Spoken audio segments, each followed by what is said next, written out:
नमस्कार. आज आपण बनवणार आहोत अगदी बघूनच तोंडाला पाणी सुटेल अशी गावरान अंडा करी.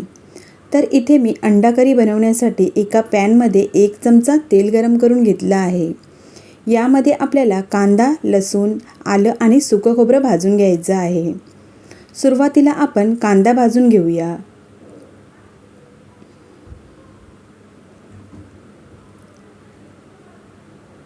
आता कांदा आपल्याला थोडासा भाजून घ्यायचा आहे.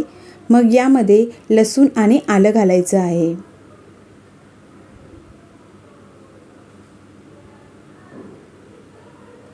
आता हे व्यवस्थित आपल्याला छान असं भाजून घ्यायचं आहे. तर इथे कांदा भाजून झालेला आहे. आता यामध्ये आपण सुकं खोबरं ॲड करू.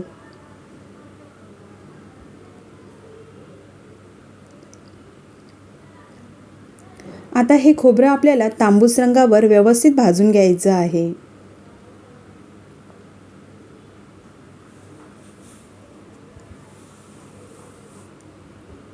खोबरं भाजत असताना गॅसची फ्लेम आपल्याला स्लो ठेवायची आहे. तरी ते खोबरंसुद्धा भाजून झालेलं आहे. आता हे खोबरं थंड झालं की एका मिक्सरच्या भांड्यामध्ये काढून घेऊया आणि यामध्ये पाणी घालून बारीक वाटून घेऊ. इथे मी 6 अंडी बॉईल करून घेतली आहेत. आता या अंड्यांना सुरीने आपल्याला कट मारून घ्यायचा आहे. एका अंड्याला मी 5 ते 6 ठिकाणी सुरीने कट करून घेत आहे. अशाच प्रकारे आपण सर्व अंडी कट करून घेऊ. त्यानंतर एका कढईमध्ये 1 चमचा तेल गरम करून घेऊ. तेल गरम झालं की गॅसची फ्लेम आपल्याला कमी करायची आहे आणि यामध्ये अर्धा चमचा हळद आणि 1 चमचा लाल तिखट घालून हे तेलामध्ये व्यवस्थित मिक्स करून घ्यायचं आहे. त्यानंतर यामध्ये आपल्याला अंडी फ्राय करून घ्यायची आहेत. अंडी आपल्याला जास्त वेळ फ्राय करायची नाही आहेत. 2 ते 3 मिनिटे आपल्याला या मसाल्यामध्ये व्यवस्थित फ्राय करून घ्यायची आहेत. असं केल्याने अंड्यांना एक छान अशी वेगळी टेस्ट येते आणि त्यामुळे अंडा करीसुद्धा छान लागते. तरी ते अंडी फ्राय करून झालेली आहेत. आता ही अंडी आपण प्लेटमध्ये काढून घेऊया.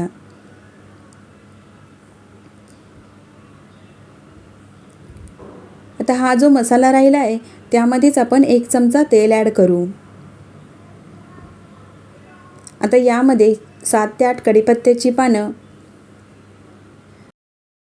आता यामध्ये कांद्या खोबऱ्याचं वाटण घालूया.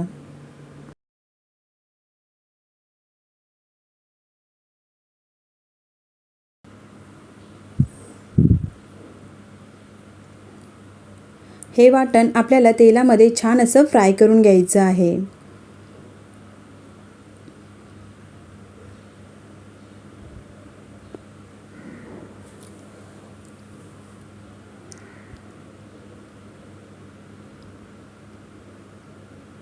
तरी ते वाटण फ्राय करून झालेलं आहे. आता यामध्ये आपल्याला मसाले ॲड करायचे आहेत. यामध्ये अर्धा चमचा हळद, 1 चमचा लाल तिखट, 1 चमचा धने पावडर, 1 चमचा चिकन मसाला आणि अर्धा चमचा गरम मसाला. हे मसाले यामध्ये व्यवस्थित आपण मिक्स करून घेऊया.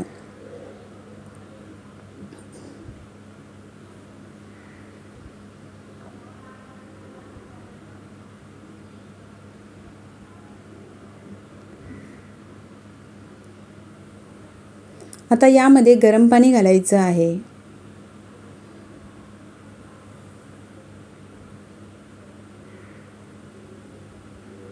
पाणी तुम्ही तुमच्या आवडीनुसार यामध्ये वापरू शकता.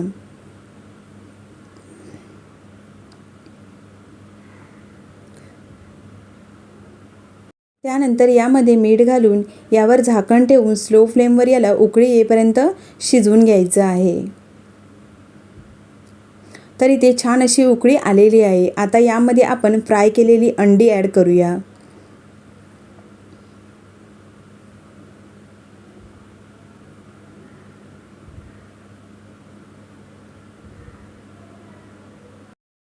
आता यावर झाकण ठेवून 3 ते 4 मिनिटे स्लो फ्लेमवर शिजवून घेऊया. तुम्ही इथे बघू शकता 3 मिनिटानंतर करीला किती छान कलर आला आहे. आता आपण यामध्ये बारीक चिरलेली कोथिंबीर घालून व्यवस्थित एकदा मिक्स करून घेऊ. तर अशा प्रकारे इथे गावरान अंडा करी तयार आहे. आता ही करी आपण एका भांड्यामध्ये काढून घेऊया. तुम्ही जर कधी अशा प्रकारे अंडा करी बनवली नसेल तर ही रेसिपी नक्की ट्राय करा. रेसिपी आवडल्यास लाईक, शेअर, सबस्क्राईब करायला विसरू नका. व्हिडिओ पाहिल्याबद्दल धन्यवाद. तोपर्यंत बाय बाय.